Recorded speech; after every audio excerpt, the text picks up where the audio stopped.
Reels போடுறதை நிறுத்து. நீங்கள் too much of dependence on social media இருக்கு இல்லையா, அதை வந்து இந்த அமைச்சர்கள் குறைஞ்சபட்சம் இவங்களுக்கு எக்ஸ்பீரியன்ஸ் வர வரைக்கும் அது குறைக்கலாம்.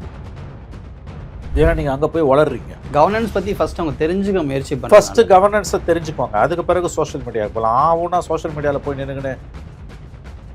ஸோ இப்படி இந்த மாதிரி தான் இந்த டேமேஜ் கண்ட்ரோல் விஷயங்கள் நிறைய பண்ணுறாங்க இவங்க. ஆக்சுவலாக இப்போ தான் அவங்க சிக்கலில் போய் மாட்டுறாங்க. தூய சக்தி, அந்த சக்தி, இந்த சக்திலாம் வந்து வார்த்தை ஜாலங்கள். இதைத்தானே அவங்க பண்ணாங்க. செந்தில் பாலாஜி இதை தானே பண்ணார். அப்போ செந்தில் பாலாஜியை குறை சொல்கிறதுக்கு உங்களுக்கு என்ன தார்மீக உரிமை இருக்குது? அப்போ இதை உங்களால் களைய முடியலன்னா அப்போ நீங்கள் பேசுனது தப்புன்னு ஒத்துக்கோங்க. இல்லை, இப்போ இந்த மின்சார தட்டுப்பாடே வச்சுக்கோங்க. ஏன்னா அமைச்சர் வந்து அப்படி எதுவுமே இல்லைன்னு சொல்கிறார். அது ரொம்ப தப்பான வார்த்தைங்க. டினையல் மோடில் இருக்காரு. அது எப்படி இல்லாமல் இருக்கும்? விஜய் பேசுகிறாரா பேசலன்றதை விடங்க அரசு பேசணும். இந்த தமிழ் தாய் வாழ்த்து, கீழடி, இந்த கதெல்லாம் வந்து உங்களுக்கு வந்து யூஸ்வல் டைலாகு. ஒரு பக்கம் வைங்க. நிர்வாக ரீதியாக நீங்கள் வைத்த கோரிக்கை என்ன? ஊப்பியாக இருந்து தாவே காலாயிட்டு உண்மையை பேசினா என்னெல்லாம் வருமோ அதெல்லாம் நம்ம அனுபவிக்கிறோம் சார். ஊப்பியார்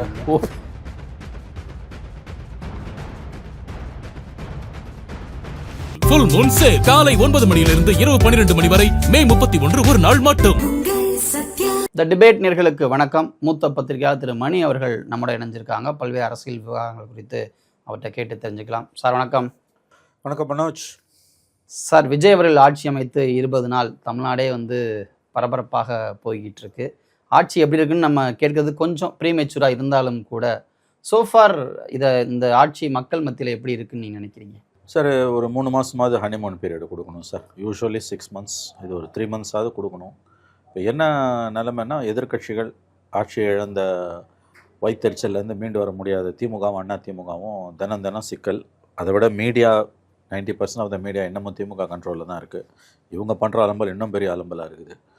ஒரு minimum grace period of at least 90 days நம்ம கொடுக்கணுன்றது கூட இல்லாமல் எவ்ரிடே இவர்கள் வந்து மிக கடுமையான விமர்சனங்களை முன்வைத்து கொண்டிருக்கிறார்கள்.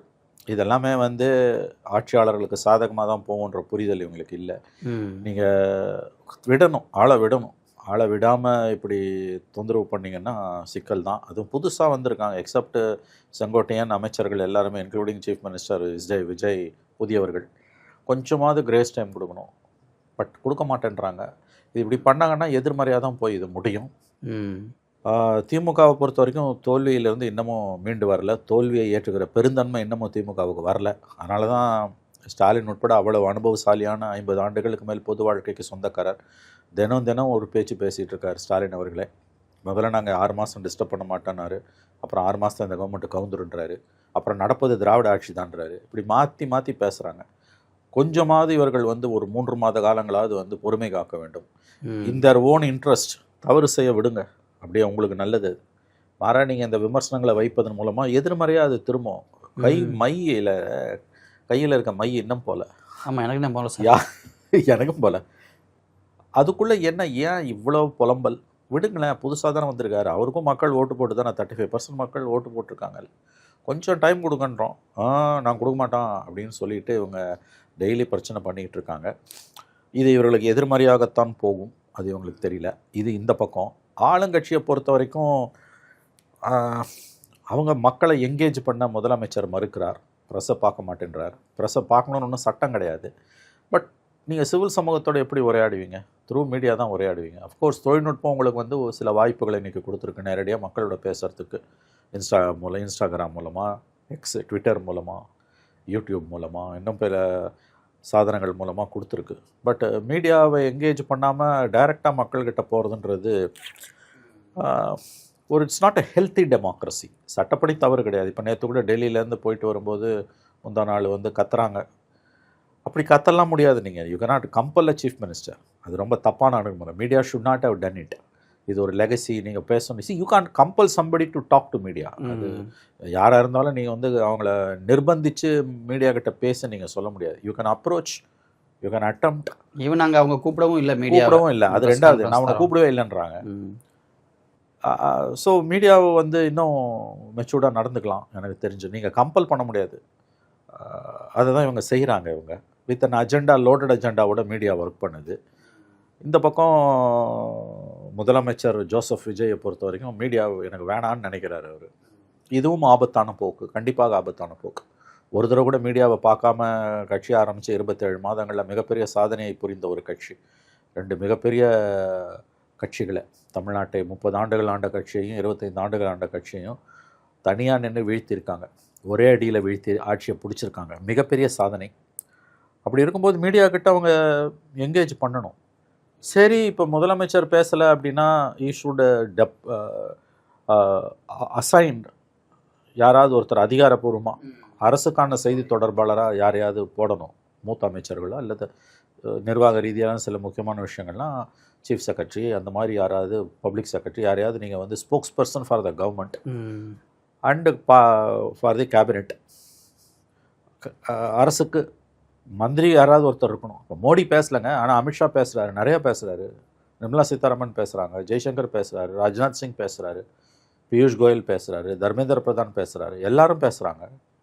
இந்த கவர்மெண்ட்டில் வந்து உங்களுக்கு ஆதவ் மட்டும்தான் இன்றைக்கி பேசுகிறாரு. ஆதவ் எல்லாத்துக்கும் ஆதவே பேசுகிறதுன்றது வந்து விஜய் பதவி ஏற்றுக்கும் போது என்ன சொன்னார், எந்த அதிகார மையங்கள் உருவாகும் நான் விட மாட்டேனாரு. இப்போ ஆதவே எல்லா பேச்சும் பேசுகிறாருன்னா ஆதவ் ஒரு அதிகார மையமாக உருவாகிறாரா என்ற கேள்வி எழுவது இயல்பானது.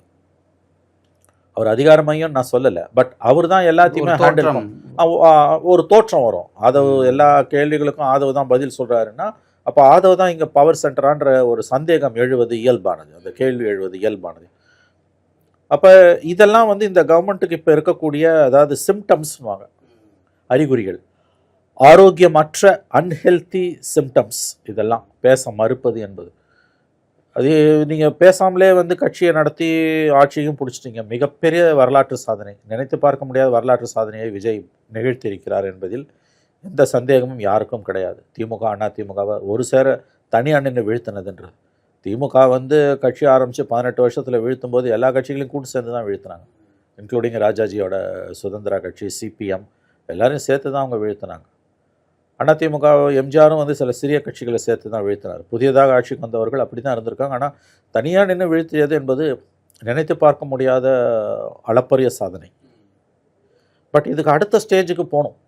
அடுத்த ஸ்டேஜுக்கு போகும்போது அப்போ இந்த குறைகளெல்லாம் நிவர்த்தி செய்யப்படணும். அது அவங்க என்ன செய்வாங்கன்னு நமக்கு தெரியல. ஆனால் இந்த 20 நாட்களில் பார்த்தீங்க அப்படின்னா அமைச்சருடைய செயல்பாடுகளும் ஒரு மாதிரி கேள்விக்குறியாக இருக்குது. எல்லாரும் வந்து இந்த ஆய்வுகளையே ரீல்ஸாக மாற்றுறது, கேள்விகளுக்கான சரியான பதிலை சொல்வதற்கு பதிலாக வேறு மாதிரி அணுகுமுறைகள். இப்போ டிரான்ஸ்போர்ட் மினிஸ்டர் வந்து அவர்கிட்ட பஸ்ஸை பற்றி கேட்குறாங்க, அவர் நானும் சாப்பிட்லப்பான்னு சொல்கிறாரு. திடீர்னு ஒரு அமைச்சர் வந்து ஆய்வுக்கு போகிறாரு, அங்கே போயிட்டு மேனுஃபேக்சரிங் டேட் ஒட்டியிருக்கு, ஆனால் இதுக்கு என்ன ஆதாரம் அப்படின்னு கேட்குறாரு. சஸ்பென்ஷன் அப்படின்றாங்க. எங்கே பார்த்தாலும் ஒரு அணி போய் மருத்துவமனையில் தாவேக்காவுடைய மருத்துவர் அணி ஆய்வுக்கு போகிறாங்க. இப்படி ஆய்வுகள்ன்றது இயல்பு தான், அதில் வந்து மாற்று கருத்துக்கள் இல்லை. ஆனால் இதெல்லாம் வந்து இயல்பை தாண்டி ஒரு ரீல்ஸுக்காக, ஏன்னா வந்து கவர்மெண்டோட அஃபீஷியல் ஹேண்டில்ஸ்லையே பிஜிஎம்ஸோட அந்த வீடியோஸை போடுறாங்க. மனோஜ், இதெல்லாம் நான் நியாயப்படுத்தலை மனோஜ். இவையெல்லாம் தவிர்க்கப்பட வேண்டியவை. இவை தவறுகள், குற்றங்கள் அல்ல. புதுசு, இவங்க ரொம்ப புதுசு, ரொம்ப ரொம்ப புதுசு. கொஞ்சம் இவங்களுக்கு செட்டில் டவுன் ஆக டைம் கொடுக்கணும். அதுக்கு தான் நம்ம ஏற்கனவே பேசியிருக்கோம், நான் உங்ககிட்ட சொல்லியிருக்கேன், அமைச்சர்களுக்கு ஒரு பயிற்சி தேவை, எப்படி பேசணும் அப்படின்றது. ஒரு மனிதனுடைய பலமே அவனுடைய பலவீனமாக மாறலாம் என்பார்கள். அந்த மாதிரி இந்த கட்சி வந்து சோஷியல் மீடியா மூலமாகவே ஆட்சியை பிடித்த ஒரு கட்சி, அதுவே அவங்களுக்கு பலவீனமாக மாறிக்கிட்டு இருக்கு இன்னைக்கு. இப்போ இந்த மேனுஃபேக்சரிங் டேட்டை பார்த்துட்டு இது அன்றைக்கி தான் பண்ணாங்கன்றதுக்கு எனக்கு எப்படி தெரியும் அப்படின்னு அவர் கேட்குறது வந்து ஒரு விதத்தில் இட்ஸ் அ சைல்டிஷ் கொஸ்டின் தான். But it's not a big mistake or big crime அப்படி நான் பார்க்கல. அதை வந்து நோக்கம் நல்ல நோக்கம், கரெக்ட். அவங்களுக்கு நம்ம கொஞ்சம் லிபரலாக அவங்க ஹேண்டில் பண்ணணும். ஒரு புதுசாக வந்திருக்காங்க, பார்ப்போமே, கொஞ்ச நாள் பார்ப்போம், அவங்க ஒரு 3 மாதங்கள் 6 மாதங்கள் பார்க்கலாம். அதே மாதிரி அந்த போக்குவரத்து அமைச்சர் அவர் என்ன கேட்டாங்க, அவர் வாயில் என்ன பதில் வந்ததுன்னு தெரியல நமக்கு. வந்து அது வந்து அன்அக்செப்டபிள். அவருக்கு விஷயமே புரியாமல் தான் அவர் பேசுகிறாரு. இன்னொரு மந்திரி அன்னைக்கு பார்த்தா ஐசாசம் வீடியோஸ் ரீல்ஸ்ன்னு தான் நினைக்கிறேன். அவர் துறையை அவருக்கு தெரியல, சுற்றுப்புற சூழலுக்கும் சுற்றுலாத்துறைக்கும்ன்றாரு. புதுசு அவங்க. we have some sympathy. அவங்க மக்கள் after all people are voted. ஒரு மெச்சூர்ட் டெமோக்ரஸி வந்து இவங்களை இப்படி தான் டீல் பண்ணும் எனக்கு தெரிஞ்சு. அது எள்ளி நகையாடுறது ஈஸி. அவங்க 60 ஆண்டுகளாக இருந்த 2 கட்சிகளை தோக்கடிச்சிட்டு வந்திருக்காங்கன்னு போது, அதுவும் இப்போ பல்வேறு இடங்களில் வேறு கட்சிகளில் பாழ்ந்துன்னு கொட்ட போட்டவங்களாக இருந்தால் கூட புரியும். யங்ஸ்டர்ஸு தொலைக்காட்சிகளில் என் கூட உட்காந்து விவாதங்களில் பேசினவங்களாம் இன்றைக்கி மந்திரி ஆகியிருக்காங்க. கொஞ்சம் லிபரலாக இருக்கலாம் எனக்கு தெரிஞ்சு நம்ம media. Anyway but coming to the main point, இப்போ இந்த சிக்கலை களைவதற்கு இது விஜய்க்கு ஒரு பிரச்சனை, நான் அதை ஒப்புக்கொள்கிறேன்.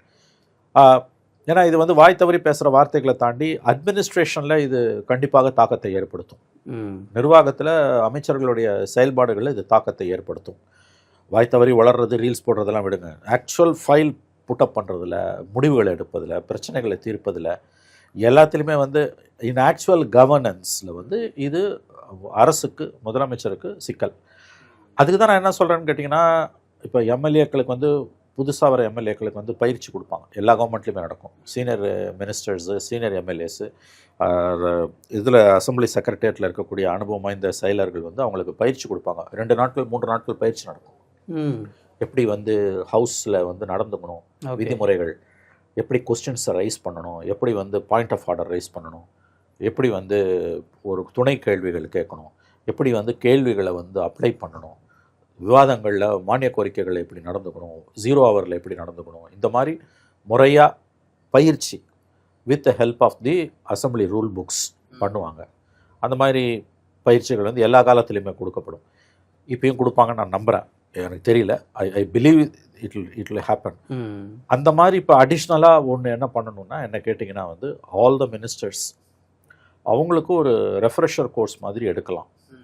சீனியர் மினிஸ்டர்ஸ் எடுக்கலாம், செங்கோட்டையனே கூட எடுக்கலாம் அவங்களுக்கு தெரிஞ்சு. அது ஓரளவு வந்து நிலைமையை சமாளிப்பதற்கு உதவும். அதாவது வந்து சில அபத்தமான இஷ்யூஸ் இல்லாமல் இருக்குது. இதில் ஒரு பிரச்சனை என்னென்னா, அந்த காலத்தில் வந்து உங்களுக்கு வந்து 10 வருஷத்துக்கு முன்னால் வரைக்கும் கூட சோஷியல் மீடியா அவ்வளோ பவர்ஃபுல்லாக கிடையாது. இப்போ புதுசாக ஒரு கவர்மெண்ட் வரும்போது வந்து அவங்களுக்கு வந்து இந்த மாதிரி தவறுகளை மந்திரிகள் அப்பயும் பண்ணியிருக்காங்க. அது வெளியில் வராது. ஆமாம், ஏன்னா இப்போ சோஷியல் மீடியா இருக்கிறதால எவ்ரிதிங் இஸ் டிரான்ஸ்பரண்ட். சில ஆண்டுகள் மந்திரிகள் பேசினதே கூட கிடையாது. அப்போ நீங்கள் இந்த மாதிரியான விஷயங்கள் வந்து நீங்கள் பார்க்கும் பொழுது வந்து எல்லா காலத்துலேயும் இருப்பது தான் இப்பயும் இருக்குது. அடிஷ்னல் பேர்டன் வந்து சோஷியல் மீடியா. இப்போ இவங்களை பொறுத்த வரைக்கும் சோஷியல் மீடியாவாலேயே அதிகாரத்துக்கு வந்தவங்க இன்றைக்கி வந்து இவங்களோட அனுபவமின்மை காரணமாக இவங்க வீக்னஸை எக்ஸ்போஸ் பண்ணிக்கிறதுக்கு சோஷியல் மீடியாவே இவங்களை எதிரியாக திரும்புது. அதான் சொன்ன, ஒரு மனிதனோட பலமே அவனுடைய பலவீனமாகவும், ஒரு மனிதனுடைய பலவீனமே அவனுடைய பலமாகவும் மாறுவாங்க. எந்த சோஷியல் மீடியாவை வச்சு இவங்க வந்தாங்களோ இவங்களோட இன்எக்ஸ்பீரியன்ஸ் காரணமாக அது இன்றைக்கி இவங்களுக்கு எதிராக திரும்புது. அப்போ இவங்க இன்னும் கொஞ்சம் உஷாராக இருக்கணும். ரீல்ஸ் போடுறதை நிறுத்து. யாரோ ஒரு மந்திரி, தொழில்துறை அமைச்சர் ஒரு அம்மா இருக்காங்க, அவங்க பேர் என்ன, கீர்த்தனா. அவங்க ஏதோ வந்து அவங்க நிறையா மீடியாவில் அடிபடுறாங்க, வராங்க. அவங்க 3-4 லாங்குவேஜ் பேசுகிறாங்க, ஹிந்திலாம் பேசுகிறாங்க. அவங்க மகிழ்ச்சி. அவங்க தொழில்துறை சார்பாக ஏதோ ஒரு வீடியோ வெளியிட்டு. ஆமாம், இது வந்து முதலமைச்சரோட அனுமதியோடு நடக்குதா என்ன ஏதுன்னெலாம் நமக்கு தெரியல. நீங்கள் too much of dependence on social media இருக்கு இல்லையா, அதை வந்து இந்த அமைச்சர்கள் குறைஞ்சபட்சம் இவங்களுக்கு எக்ஸ்பீரியன்ஸ் வர வரைக்கும் அது குறைக்கலாம். ஏன்னா நீங்கள் அங்கே போய் வளர்றீங்க. நீங்கள் சோஷியல் மீடியாவில் சொந்த செலவில் சூனியம் வச்சுக்கிற மாதிரி உங்களோட எக்ஸ்பீரியன்ஸை சோஷியல் மீடியாவில் போய் நீங்கள் கொட்டுறதால உலகம் பூரா பரவி உங்களுக்கு நீங்களே வந்து பிரச்சனைகளை தேடிக்கிறீங்க. அதனால் நான் என்ன சஜஸ்ட் பண்ணுவேன்னா, ஃபார் சம் டைம் நீங்கள் வந்து get out of social media. Governance பற்றி ஃபர்ஸ்ட் அவங்க தெரிஞ்சுக்க முயற்சி பண்ணுங்க. ஃபர்ஸ்ட்டு கவர்னன்ஸை தெரிஞ்சுக்கோங்க, அதுக்கு பிறகு சோஷியல் மீடியாவுக்கு போகலாம். ஆகுனா சோஷியல் மீடியாவில் போய் நின்றுங்கன்னு எதையோ பேசுறதுன்றது இது டாக்குமெண்ட் பண்ணுறாங்களோன்ற ஃபீல் வருது. நான் இங்கே போனேன், இதை பண்ணேன், இங்கே நடந்துச்சு, இதை பண்ணேன் அப்படின்னு ரொம்ப டூ மச் டாக்குமெண்டேஷன் பண்ண ட்ரை பண்ணுறாங்களோ. அது தேவையில்லைன்றது, அது அவசியமே இல்லை. அதை நீ வந்து எக்ஸ்பீரியன்ஸ் ஆன பிறகு பண்ணலாம். உங்களோட பேலன்ஸ் ஆஃப் கன்வீனியன்ஸ் படி பார்த்தீங்கன்னா இன்றைக்கு நீங்கள் வந்து இன்எக்ஸ்பீரியன்ஸ்டாக இருக்கீங்க. மீடியா வந்து உங்களுக்கு எதிராக நிற்குது. Structurally media is against Vijay government. சின்ன தவறுகள் கூட வந்து பெரிதாக்கப்படுது. ஹனிமூன் பீரியடை கொடுக்க மறுக்கிறாங்க. பவர்ஃபுல் அப்போசிஷன் இருக்குது. திமுக இருக்குது, அண்ணா திமுகவும் கூட சேர்ந்துக்கினாங்க. இன்றைக்கி எல்லா கட்சிகளுமே இவங்களுக்கு எதிராக வந்து கேங்கப் ஆகிட்டாங்க. அப்படி இருக்கும்பொழுது வந்து நீங்கள் இன்எக்ஸ்பீரியன்ஸாக இருக்கிறதால நீங்கள் கூடிய வரைக்கும் keep a distance from social media. கவர்னன்ஸை தெரிஞ்சுக்கோங்க. இதுக்கு முன்னால் அரசு, முதலமைச்சர் அவங்க அல்லது சீஃப் செக்ரட்டரி கூட சஜஸ்ட் பண்ணலாம். அந்த மினிஸ்டர்ஸ்க்கு வந்து ஒரு ரெஃப்ரெஷர் கோர்ஸ் மாதிரி எடுக்கலாம். எனக்கு தெரிஞ்சு எப்படி அவங்க ரெஃப்ரெஷர்ஸ் கோர்ஸ்னால் அது வெளியில் தெரியாமல் கூட நீங்கள் வந்து அவங்கள வந்து சஜஸ்ட் பண்ணலாம். துறை சார்ந்த செயலர்களை வந்து முடிவெடுக்க சொல்லலாம் கொஞ்ச நாளைக்கு. ஸோ அப்போ வந்து தேவையில்லாத இந்த சிக்கல்கள், இந்த ரீல்ஸ் மூலமாக வர பிரச்சனை, வாயில வந்தெல்லாம் பேசுறது, இதெல்லாம் வந்து தவிர்க்கப்படும். இந்த ஆய்வுக்கு போகிறதுன்றது எம்எல்ஏஸ் போகலாம், பட் இவங்க பார்ட்டி குழு போய் போகிறதுன்றது வந்து ஏற்புடையதில்லை. எம்எல்ஏ சிட்டிங் எம்எல்ஏக்கு வந்து எல்லா அதிகாரமும் இருக்குது போய் இன்ஸ்பெக்ட் பண்ணுறதுக்கு. மினிஸ்டர்ஸ் போகலாம். இந்த ரெண்டுவாவும் இல்லாமல் ரூலிங் பார்ட்டியில் தாவேக்கால இருக்கக்கூடிய ஆஃபீஸ் பேரர்ஸ் எம்எல்ஏ எம்பியா இல்லாதவங்க போகிறதுன்றது unacceptable. They have no right to go there and do inspection. இது எல்லாத்தையும் வந்து அவங்க சஜஸ்ட் பண்ணணும். இது வந்து clear do's and don'ts for ministers. அது முதலமைச்சர் விஜய் கிட்டேருந்து வரணும். வரலன்னா நாள் ஆக ஆக இவங்க எக்ஸ்பீரியன்ஸும் தேடிக்காமல் இவங்க குறைகளையும் நிவர்த்தி பண்ணாமல் இருந்தீங்கன்னா, இப்போ 3 மாதம் வரைக்கும் கூட பெரிய மீடியாலாம் கூட சைலண்ட்டாக இருப்பாங்க. 3 மாதம் பொறுத்து people will go hammer and tong. அப்போ நீங்கள் உங்களோட தொழிலை கற்றுக்கலன்னா you will cut as a sorry figure. அதை நோக்கி அது போகக்கூடாதுன்னு தான் நான் நினைக்கிறேன். After all an elected government. But இது அங்கே இருக்கவங்களுக்கு இருக்கணும், மேலே இருக்கவங்களுக்கு இருக்கணும். இப்போ நம்ம ஃப்ரீயாக அட்வைஸ் கொடுக்குறோம். இது அட்வைஸ்ன்றது வந்து in good intention we are saying.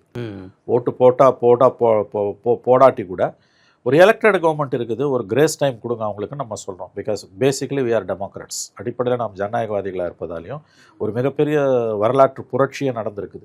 2 பெரிய கட்சிகளை வீட்டுக்கு அனுப்பியிருக்காங்க, காசு செலவு பண்ணாமல் டு லார்ஜ் எக்ஸ்டெண்ட் வந்திருக்காங்க. ஒரு வாய்ப்பு கொடுங்க ஆள்றதுக்கு, கொஞ்சம் கிரேஸ் டைம் கொடுங்கன்னு நம்ம கேட்குறோம். பட் அரசின் தரப்பிலிருந்து அதுக்கு ஒத்துழைப்பு இருக்கணும். இப்போ என்ன மாதிரி இருக்கக்கூடியவங்க தனிநபர்கள் பேசுகிறதுக்கு இந்த அரசோ சிவில் சமூகமோ என்ன மரியாதை கொடுக்குதுன்றது எனக்கு தெரியாது. அதை தெரிஞ்சுக்கணுன்ற அவசியமும் எனக்கு கிடையாது.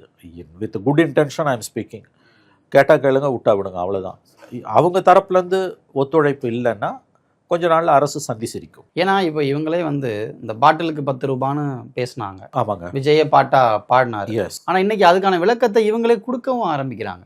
பாட்டிலுக்கு ஏன் 10 ரூபா வாங்குறாங்க தெரியுமா? நேரடியாக அவங்க கொடுக்காட்டினா கூட அங்கே இருக்கிற ஊழியர்களுக்கு வந்து ரொம்ப குறைந்த சம்பளம், அந்த ஏத்துக்கூலி இருக்கக்கூலி கூட ஊழியர்கள் தான் கொடுப்பாங்க. அந்த பாட்டிலுக்கு 10 ரூபா வாங்குற காசை வச்சு தான் அந்த கடையை மேனேஜ் பண்ணுறது, கரண்ட் பில்லு கட்டுறது இதெல்லாம் நடக்குது. இது எப்படி இருக்குன்னா, ஒரு அதீதத்தில் சில விஷயங்களை இவங்க பண்ணிட்டு இன்னைக்கு அதை சரி பண்ணுறதுக்கு ஒரு டேமேஜ் கண்ட்ரோல் மோடில் இந்த என்டையர் ஆப்ரேட் பண்ணுறாங்களோன்ற ஒரு ஃபீலையும் கொண்டு வருது. அப்போ எதுக்கு பாட்டு பாடினீங்க? பர்சனலாக ஒரு மினிஸ்டரை செந்தில் பாலாஜியை டார்கெட் பண்ணி நீங்கள் பாட்டு பாடினீங்க. இன்றைக்கி அதுக்கான நியாயத்தை கற்பிக்கிறீங்கன்னா அப்போ எதுக்கு பாட்டு பாடினீங்க? எதுக்கு சார் பாட்டு பாடினீங்க? இன்னொன்று, 10 ரூபா வாங்குறது டாஸ்மாக்ன்றது அரசு துறை நிறுவனம். 10 ரூபா நீ 1 ரூபா கூட நீ வாங்கக்கூடாது. ஏன்னா 1 பைசா வாங்கினாலும் அது ஆடிட்டுக்குள்ளே வரணும், சிஸ்டத்துக்குள்ளே வரணும். பிரச்சனை வந்து 10 ரூபா வாங்கினானா 20 ரூபா வாங்கினானா பாலாஜி வாங்கினாரா எக்ஸ்வைடு வாங்கினாங்களான்னு கிடையாது. 10 ரூபாவை சிஸ்டத்துக்கு உள்ளே வராமல் நீங்கள் வாங்கினீங்க. ஜெயலலிதா பீரியடில் ஆரம்பித்து கருணாநிதி பீரியடு, மறுபடியும் Jayalalithaa period, Edappadi period, Stalin period, இப்போ உங்கள் பீரியட் வரைக்கும் நீங்கள் வாங்குறீங்க. நம்ம இங்கேயே பேசியிருக்கோம். பிடிஆர் பழனிவேல் தியாகராஜன் 2022 மே மாதம் அதிகாரத்துக்கு வந்து 1 ஆண்டு கழித்து ஒரு நிகழ்ச்சியில் பேசும்போது கிட்டத்தட்ட 20,000 கோடி ரூபாய்க்கு மேலே வந்து டாஸ்மாக்கு உள்ளே வர வேண்டிய பணம் வெளியில் சுற்றுதுன்னு பேசினார். நம்ம பல தடவை பேசியிருக்கோம் அதை. ஆமாம், நமக்கு இன்டர்வியூ கொடுத்தாரு, டிபேட்டுக்கு இன்டர்வியூ கொடுத்தாரு. நம்ம நீங்களும் நானும் பேசும்போது கூட வந்து நான் பல தடவை அதை சொல்லியிருக்கேன். 20,000 கோடி ரூபாய் சிஸ்டத்துக்கு வெளியில் போகுதுன்றது எவ்வளோ அவலமான விஷயம், எவ்வளோ ஆபத்தான விஷயம். இப்போ பிரச்சனை அதுதான். செந்தில் பாலாஜின்ற தனிநபரோ 10 ரூபாய் பாட்டில்னு பாட்டு பாடுறதோ கிடையாது. சிஸ்டத்துக்கு வெளியில் அன்னைக்கு 20,000 கோடினா இன்றைக்கி எனக்கு தெரிஞ்சு 30,000 கோடிக்கு மேலே இருக்கும் சார். 10 ரூபா ஒரு பாட்டிலுக்குன்னா 1 கோடி பேர் குடிக்கிறான்றாங்க ஒரு நாளைக்கு.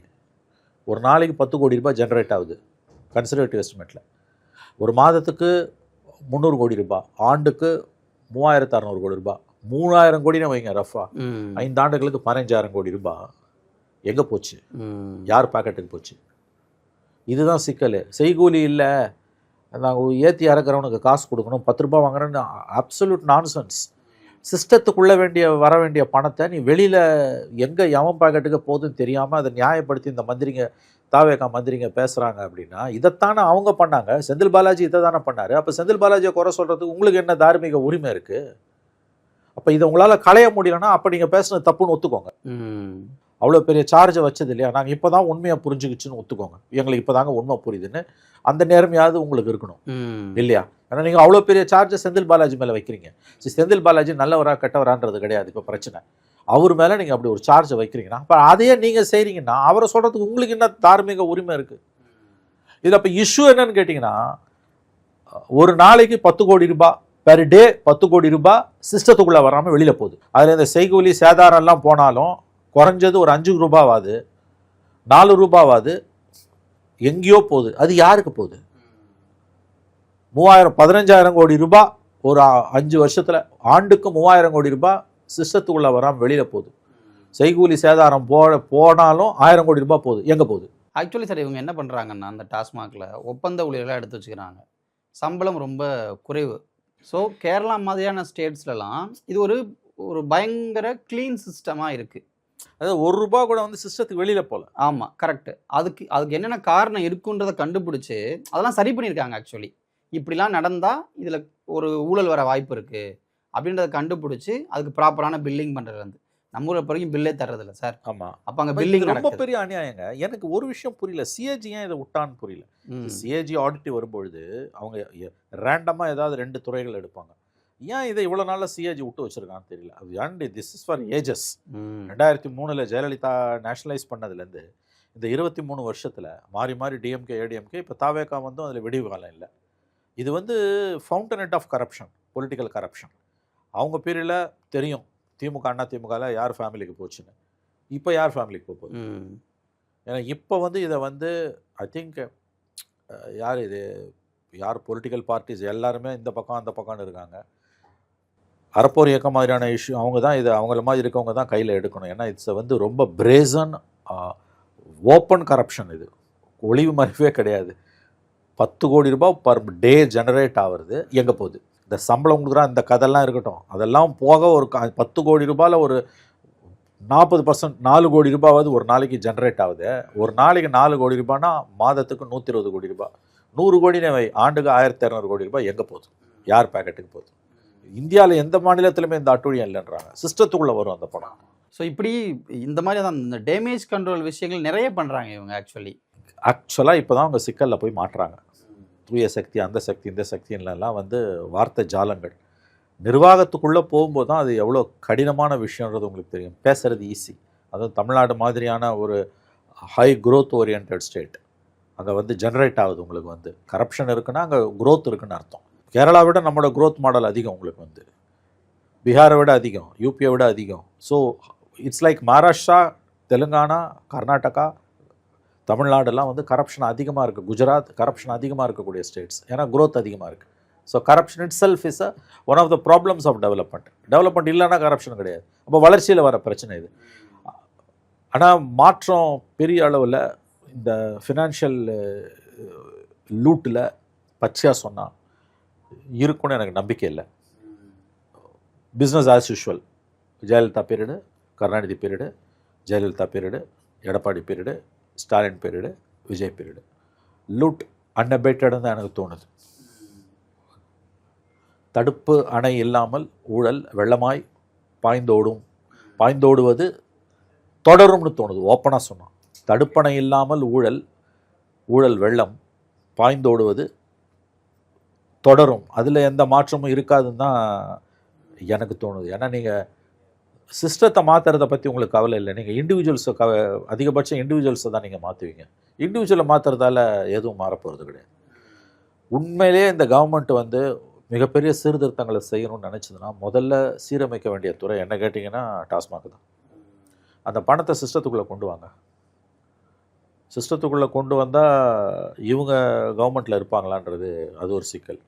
ஏன்னா சிஸ்டத்துக்கு எதிராக போனீங்கன்னா சிஸ்டம் ஒன்று முடிச்சிடும். நான் சார் இப்படியும் சொல்லிட்டு அப்படியே ஐம் டெல்லிங் தி ஃபேக்ட் இல்லையா? கரெக்டு. சிஸ்டமாக நாங்கள் கரப்ஷனை ஒழிச்சிடுவோம், சிஸ்டமிக் கரப்ஷனை ஒழிச்சிடுவோம். அரே பாபா, சிஸ்டமிக் கரப்ஷனை ஒழிக்கணும்னா கரப்ஷன் இன்னும் ஒழிச்சிடும்.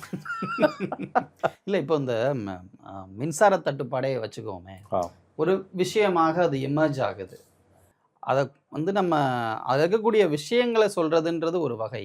ஆனால் அதை அட்ரஸே பண்ணாமல் தவிர்க்கிறது இருக்குல்ல, அதுவுமே பெரிய சிக்கலாக இங்கே இருந்து நம்ம பார்க்க முடியும். கரெக்ட். ஏன்னா அமைச்சர் வந்து அப்படி எதுவுமே இல்லைன்னு சொல்கிறார். அது ரொம்ப தப்பான வார்த்தைங்க. டினையல் மோடில் இருக்கார். அது எப்படி இல்லாமல் இருக்கும்?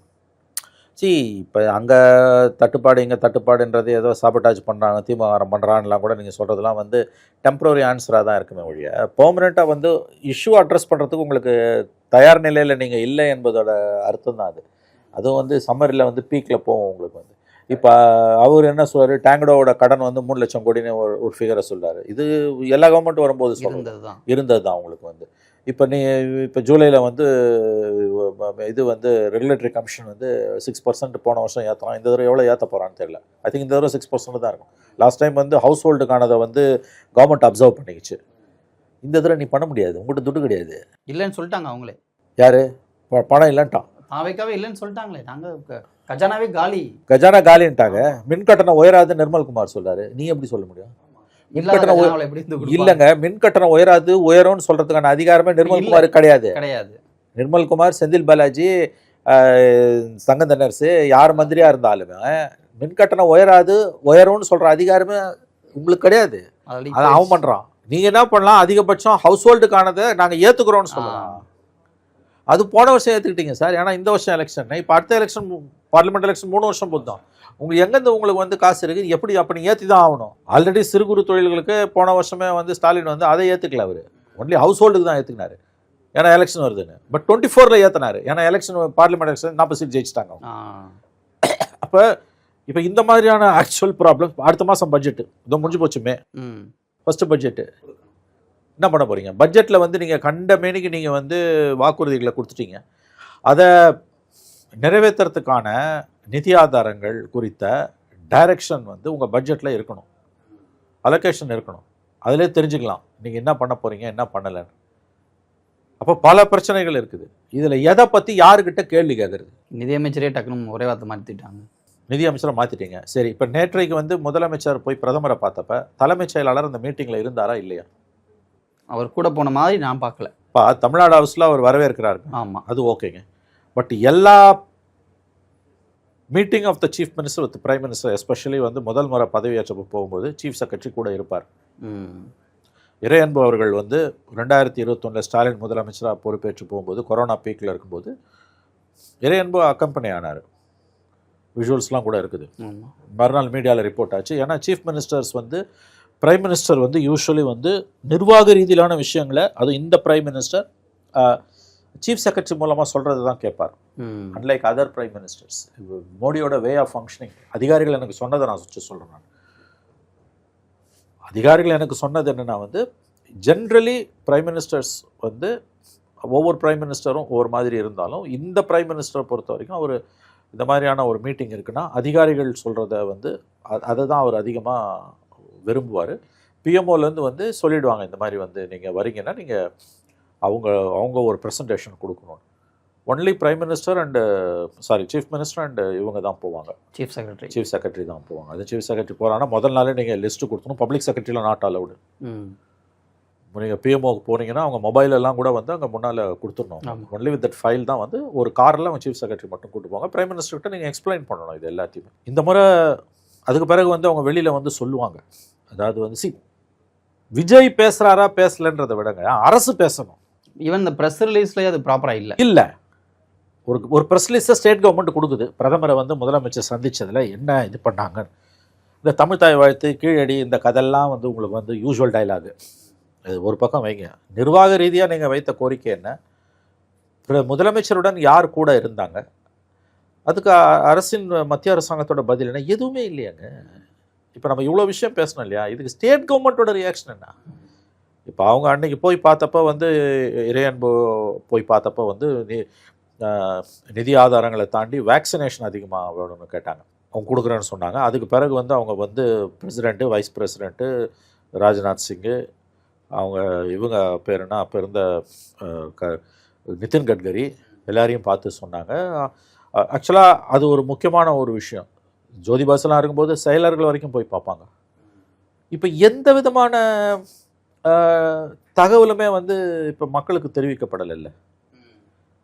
உங்கள் கோரிக்கை மனு என்ன அங்கே ரியாக்ஷன் என்ன, இத்தனைக்கும் வந்து நிறைய விஷயங்களை வந்து இவரால் சாதிக்க முடியும் எப்படின்னு கேட்டிங்கன்னா வந்து இன்றைக்கு cabinet secretary who is the number 1 Somnath TV நம்ம இருக்காரு தமிழ்நாடு கேடர். ஈவன் அவர் விஜய் மீட் பண்ணியிருக்காரு. விஜய் மீட் பண்ணியிருக்காரு.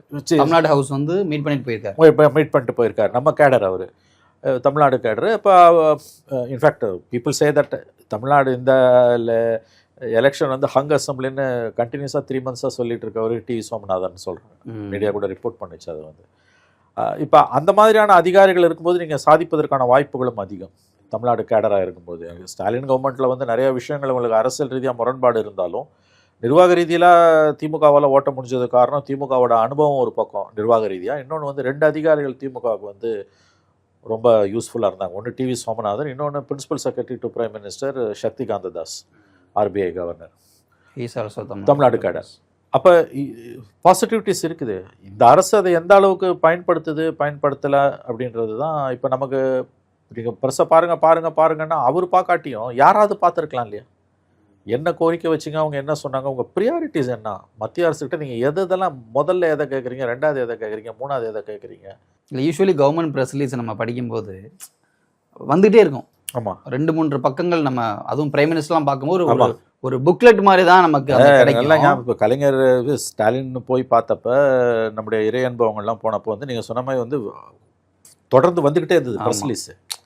கடகடன்னு வந்தது. இதெல்லாம் நாங்கள் கோரிக்கை வச்சோம், இதெல்லாம் அவங்க சொன்னாங்க, இது அப்புறம் செய்கிறேன்னாங்க. அதாவது வந்து ஒரு ஃப்ரேம் ஒர்க் இருந்தது, கவர்மெண்ட்டுக்கு ஒரு கிளாரிட்டி இருந்தது. Stalin government has some clarity.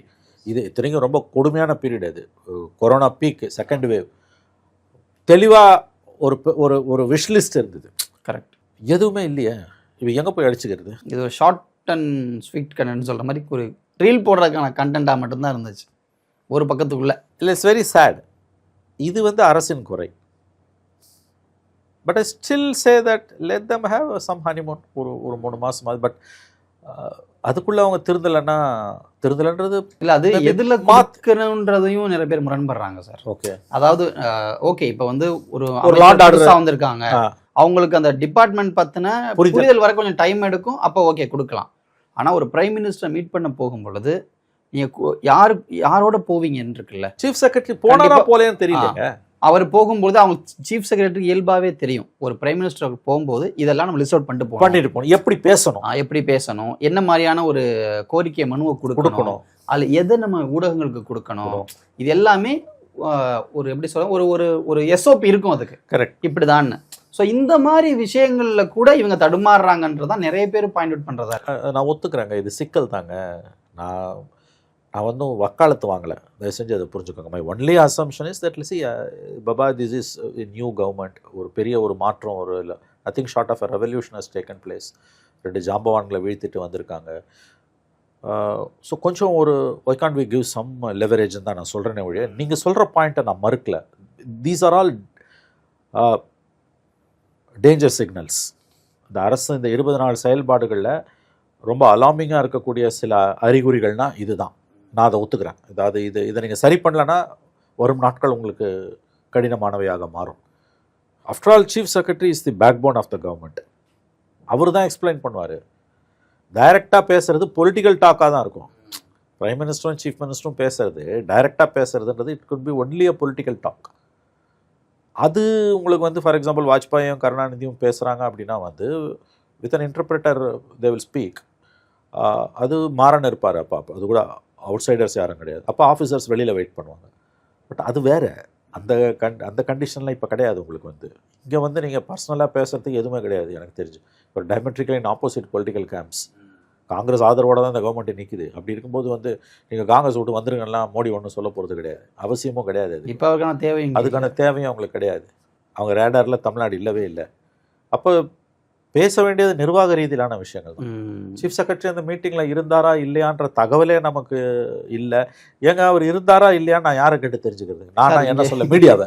இங்கே இன்னொரு பிரச்சனை இருக்குது சார். நான் சோஃபார் அப்சர்வ் பண்ண வரைக்கும் நீங்கள் அதிகாரப்பூர்வ செய்திகளையே லீக் பண்ண தான் செய்கிறாங்க. நீங்கள் சொல்கிறது உண்மைனா இட்ஸ் நாசியேட்டிங், அருவருப்பானது. ஒரு எலெக்டட் கவர்மெண்ட் இப்படி ஃபங்க்ஷன் பண்ண முடியாது. There is only one source which is the TIPR. இதெல்லாம் வந்து உங்களுக்கு வந்து இது தொடரும் பட்சத்தில் governance heading for governance collapse. அப்போ அடிப்படையாக புரியல உங்களுக்கு. ஆனால் இன்னைக்கு சிங்கப்பெண்கள் அவரோட முதல் நாள் கையெழுத்து, சிங்கப்பெண் அதிரடிப்படை தொடக்கம், அந்த விழா இன்றைக்கு நடப்பதாக இருந்தது. ஆமாம் ஆமாம் ஆமாம். நடக்கலையா? வச்சுட்டாங்க. நடக்கலையா? இல்லை,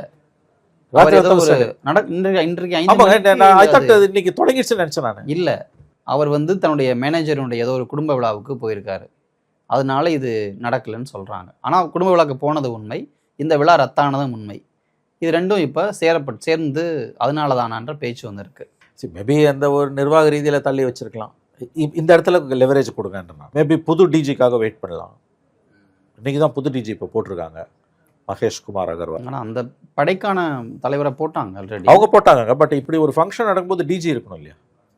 head of the police force அந்த ஃபங்க்ஷனில் இருக்கணும். மேபி அது கூட காரணமாக இருக்கலாம், அல்லது வேற காரணமாக இருக்கலாம். இந்த மாதிரி ஒரு விழா ரத்தாகுதுன்னா இதை கம்யூனிகேட்டே பண்ண மாட்டாங்க. விழா ரத்தாகிறது பெரிய விஷயம் இல்லைங்க, காரணம் இருக்கணும். அது உங்களுடைய ஒரு ஒரு அச்சீவ்மெண்ட் மாதிரி பேசப்பட்ட விஷயம். அதுதான் மனோஜ், விழா ரத்தானது பெரிய இஷ்யூ இல்லை. இன்னைக்கு இல்லைனா நாளைக்கு பண்ண போகிறோம், இல்லை ஒரு வாரம் பொறுத்து பண்ண போகிறோம். பட் அதுக்கான காரணத்தை சொல்லாததான் தப்பு. அதுதான் சொல்கிறேன். அதுதான் டிரான்ஸ்பரன்சி இல்லை கவர்மெண்ட்டுக்கு. அப்புறம் நீங்கள் சொன்ன மாதிரி அஃபிஷியல் நியூஸையே எதுக்கு லீக் பண்ணுறீங்க? அது ரொம்ப ஆபத்தான போக்கு. அப்போ யார் கண்ட்ரோலில் கவர்மெண்ட் இருக்குன்ற ஒரு சஸ்பிஷன் டெவலப் ஆகிறது உண்மை. See the hierarchy must be கிளியருங்க. ஜெயலலிதா கவர்மெண்ட்லலாம் உங்களுக்கு அவங்க ப்ரெஸ்ஸை மந்திரிங்க பார்க்க மாட்டாங்கன்னாலும், டிரான்ஸ்பரன்சின்றது எப்படின்னா கவர்னன்ஸில் இது நடந்ததுன்னா இது வரும், இது நடந்ததுன்னா இது வரும். மினிஸ்டர்ஸ், சீஃப் மினிஸ்டர்ஸ் ஃபங்க்ஷனில் எல்லாம் இது நடந்ததுன்றது உங்களுக்கு ஒரு சோர்ஸில் தான் வரும். Is the TIPR. வேற எங்கேருந்தோ வருது அப்படின்னா. இவர் பேசியதே பார்த்தீங்க அப்படின்னா லா அண்ட் ஆர்டரில் பெண்கள் பாதுகாப்பாக நடமாட முடியலை, பெண்கள் வெளியிலேயே போக முடியலை, அப்படிப்பட்ட ஒரு சூழல் இங்கே இருக்குன்னு இவர் தான் பேசினார். அப்போது விஜய் தான். அப்போது அதே மாதிரியான ஒரு சுச்சுவேஷன் வரும்பொழுது நீங்கள் அதை எப்படி டீல் பண்ணுறீங்கன்னு இருக்குல்ல. அதை நீ எந்த அளவுக்கு அட்ரஸ் பண்ணுறீங்க, அதில் எந்த அளவுக்கு நீங்கள் கவனமாக இருக்கீங்க அப்படின்றது இருக்குல்ல. ஸோ இந்த மாதிரி விஷயங்களில் நம்ம ஹனிமூன் பீரியட்னு கடந்து போக முடியாத ஒரு சுச்சுவேஷன் இருக்குது. ஸோ அதையும் அரசு கவனத்தில் எடுத்துக்கணுன்றது தான் பாயிண்ட். அவங்க இதெல்லாம் பார்க்குறாங்கன்னு நான் கேள்விப்படுறேன். சேனல்ஸ், யூடியூப் சேனல்ஸ் எல்லாம் பார்க்குறாங்கன்னு கேள்விப்படுறேன். இல்லைனாலும் இன்டெலிஜென்ஸில் எல்லாத்தையும் வாட்ச் பண்ணி சொல்லுவாங்க. இன்டெலிஜென்ஸ் உங்கள் நண்பரும் இருக்கார், அதனால் எல்லாரும் நண்பர்கள் தான். விரோதி யார் நமக்கு? இல்லை இன்டெலிஜென்ஸ்னு நான் சொல்லும்போது இன்டெலிஜென்ஸோட primary job is to protect the chief minister. ப்ரொடெக்ட்னா ஃபிசிக்கலி மட்டும் இல்லை, அவங்களோட இதை ப்ரெஸ்டீஜை, பொலிட்டிக்கல் ஸ்ட்ரென்த்தை ப்ரொடெக்ட் பண்ணுறது இன்டெலிஜென்ஸோட வேலை தானே. அவங்க they should give advice, but at this end of the day up to the chief minister எடுத்துக்கிறதா வேணாமான்ற. நிறைய அவங்க கடந்து போக வேண்டிய தூரம் ரொம்ப இருக்குது மனோஜ், நான் அதை ஒத்துக்கிறேன். மயமான வெரி லிமிட்டட் பாயிண்ட். என்ன நீ தாவேக்காவை சப்போர்ட் பண்ணுற, விஜய்கிட்ட துட்டு வாங்கிட்டியா அப்படின்றாங்க. திமுக கிட்ட துட்டு வாங்கினேன், இப்போ விஜய்கிட்ட வாங்கிட்டேன்றாங்க. திரும்ப ஹனிமூனை பற்றி நான் சொல்கிறதுக்கான காரணம், for any government let them have some grace period. But இதை அவங்க புரிஞ்சுக்கணும். இப்போ என்ன மாதிரி இருக்கவங்க இந்த கவர்மெண்ட்டை டிஃபெண்ட் பண்ணுற தோற்றத்தில் பேசுகிறோன்றது, இப்போ நம்மள மாதிரி இருக்கவங்களோட நெருக்கடி அவங்களுக்கு புரியணும். இண்டிபெண்ட் வாய்ஸஸ், ஜெனுவின் இண்டிபெண்ட் வாய்ஸஸோட நெருக்கடி எலெக்டட் கவர்மெண்ட்ஸுக்கு புரியணும், அட்லீஸ்ட் ஆஃபீஸர்ஸுக்கு புரியணும். ஏன்னா ஒரு மிகப்பெரிய ஒரு மாற்றம் நிகழ்ந்திருக்குது. இதை சஸ்டைன் பண்ணுறது கஷ்டம். அதுதான் மேசிவ் சேலஞ்ச். ஆக்சுவல் கவர்னன்ஸ் வரும்போது நீங்கள் இப்போ நம்ம பேசினது தான் மனோஜ், அடுத்த மாதம் பட்ஜெட் உங்களுக்கு, கவர்னர் அட்ரஸ், அப்புறம் budget is a massive challenge உங்களுக்கு. ஃபஸ்ட்டு பட்ஜெட் நீங்கள் கொடுத்த ப்ராமிசஸ் எல்லாம் நீங்கள் நிறைவேற்றுறதுக்கு உங்களுக்கு நிறைய பணம் தேவைப்படுது. சென்ட்ரல் கவர்மெண்ட்லேருந்து ஃபண்ட்ஸ் ஒன்றும் வராது. அப்போ இந்த பட்ஜெட்டரி அலோகேஷனை வச்சு இந்த ஃபஸ்ட் இயரில் நீங்கள் கொடுத்த ப்ராமிசஸில் எதை நிறைவேற்ற போகிறீங்க அல்லது எதை ஷெல் பண்ண போகிறீங்க, தள்ளி வைக்க போகிறீங்கன்றதை நம்ம தெரிஞ்சுக்கலாம். ஸோ அவ்வளோ விஷயங்கள் இருக்குது. ஒயிட் பேப்பர் சொன்னாங்க. அப்சல்யூட்லி ஞாபகப்படுத்துறீங்க மனோஜ், தேங்க்ஸ். அதாவது ஒயிட் பேப்பரை பற்றி விஜய் பேசியிருக்காரு. ஒயிட் பேப்பரையும் அவங்க ரிலீஸ் பண்ணி ஆகணும். அப்போ அதில் டைரக்ஷன் தெரியும். ப்ரூட்டல் சேலஞ்சஸ் ஆர் தேர், மேசிவ்ல ப்ரூட்டல் சேலஞ்சஸ் இருக்குது. டிரான்ஸ்பரன்சியை நம்ம எதிர்பார்க்குறோம். அட்லீஸ்ட் சீஃப் மினிஸ்டர் பேசலைனாலும், மோடி பேசுறது இல்லை, பிரைம் மினிஸ்டர் அதே பாணியில் சீஃப் மினிஸ்டர் போகலாம். இல்லை அவங்க பார்ட்டியுமே பேச மாட்டாங்க, யாருமே பேச மாட்டாங்க, யாருமே இல்லை. திரும்ப நம்ம பேசுறதுங்க இஷ்யூஸை தான் நம்ம பேசுகிறோம். எந்த தனிநபரை பற்றியும் நம்ம பேசுறது கிடையாது.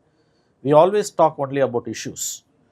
After all what is politics, art of possible. உங்களுக்கு கவர்னன்ஸ்னு வரும்போது இஷ்யூஸ் நிறைய தலைக்கு மேலே பிரச்சனைகள் இருக்குது உங்களுக்கு. அப்போ அதை நீங்கள் எப்படி சமாளிக்க போகிறீங்க? இப்போ மோடி ஆஸ்டரிட்டி மெஷர்ஸை பற்றி திரும்ப பேசிகிட்டு இருக்காரு. சிக்கன நடவடிக்கைகளை பற்றி பேசும்போது நேற்று கூட மினிஸ்டர்ஸ் யாரும் ஃபாலோ பண்ணுறதுலேருந்து மோடி திரும்பவும் express is reservations, convoy size எல்லாம் நான் குறைச்சிட்டேன்றாரு. Even supreme court judges Monday and Friday online hearing தான். And supreme court judges interestingly car pooling, 2 ஜட்ஜெல்லாம் ஒரே காரில் போகிறாங்கன்றாங்க. தமிழ்நாடு கவர்மெண்ட்டோட response for this austerity measures என்ன? கவர்னர் ஆக்சுவலி குறைச்சிட்டார். அவர் 3 பேர் குறைச்சிட்டாரு. அஃப்கோர்ஸ் தட்ஸ் டோக்கனிசமாக இருந்தாலும் நீங்கள் அது ஓகே ஃபைன். ஓவரால் ஸ்டேட் கவர்மெண்ட்டோட ஆஸ்டரிட்டி மெஷர்ஸ் என்ன? இல்லை இந்த இஷ்யூ அவங்களுக்கு தெரியுதான்றது இன்னும் அதை தான் நான் சொன்னேன். நானே ஒரு 10 வீடியோவில் பேசியிருப்பேன். இப்போ இப்படி நடக்குது, இப்படி ஒன்று நடக்குதுன்றதே ஒரு மந்திரிக்கா எந்த மந்திரிக்காக தெரியுதான்னு தெரியலையே. இது ஃபினான்ஸ் மினிஸ்டர்கிட்ட தான் நம்ம கேட்கணும். கரெக்ட். அவர் யாருன்னே தெரியாது எனக்கு. செங்கோட்டையனார் நமக்கு எல்லாம் தெரியும். புதுசாக வந்தவர் நமக்கு யாருமே தெரியாது. திரும்ப திரும்ப பிரதமர் வந்து ஆஸ்டரிட்டி மெஷர்ஸ் சிக்கன நடவடிக்கைகளை குறித்து நாட்டின் பிரதமர் பேசுகிறார். அது ரொம்ப முக்கியமான ஒரு இஷ்யூ. ஏன்னா வந்து இன்னைக்கு whole world is reeling under a severe crisis. West Asia கிரைசிஸில் இன்னும் அது முடிஞ்ச மாதிரி இல்லை. அமெரிக்கா இன்னைக்கு ஈரான்கிட்ட இருந்து நீங்கள் எண்ணெய் வாங்கினா பொருளாதார தடை வரைக்கும் போவேன் அப்படின்னு வான் பண்ணுறாங்க. அப்போ இப்போ சிக்கலுக்கு மேலே சிக்கல் நமக்கு கூட்டிகிட்டு போகுது. பெட்ரோல் டீசல் விலை வந்து தினம் தினம் ஏறுது உங்களுக்கு வந்து. அப்போ இதில் இன்னொரு முக்கியமான விஷயம் வந்து நேற்றைக்கு இந்தியனுடைய ராஜ்தீப் சர்தேசாய் ரொம்ப நல்ல ஸ்டோரி ஒன்று. அந்த இது அக்ரிகல்ச்சர் எக்கானமிஸ்ட் அசோக் குலாத்தி அவன் நல்ல பேட்டி. அது அவன் சொன்னான் சிவியர் கிரைசிஸ் ஆன் ஃபெர்டிலைசர்ஸ், உரத்தட்டுப்பாடை நோக்கி மிகப்பெரிய அளவில் வந்து இன்றைக்கி வந்து நம்ம நகர்ந்துட்டு இருக்கோம். உரத்தட்டுப்பாடு வந்ததுன்னா என்ன, அக்ரிகல்ச்சரு வேளாண் பணிகள் பாதிக்கப்படும், உங்களுக்கு வந்து விளைச்சல் பாதிக்கும். எட்டிங் ஃபார் ஃபெமைன். அவன் சொல்கிறான் வந்து $970 மில்லியன் வாங்குற 1 டன் ஆஃப் யூரியாவை $70 தான் நம்ம கொடுக்குறோம். Massively subsidised. சிக்கல் இருக்குது நிறையா. இந்த வெஸ்ட் ஏஷியா கிரைசிஸோட முக்கியமான ஒரு இஷ்யூவாக தொடர்ந்து பிப்ரவரியிலேருந்து பேசுனது. இப்போ ஒரு ஆல்ரெடி இந்தியாவின் சில மாநிலங்களில் உரத்தட்டுப்பாடு வந்துடுச்சு. இன்ஃபேக்ட் விஜய் கூட வந்து ஒரு கடிதம் 10 நாளுக்கு 15 நாள் மேலே எழுதியிருந்தார். 10 நாளைக்கு முன்னால் எழுதினதான் ஞாபகம் எனக்கு.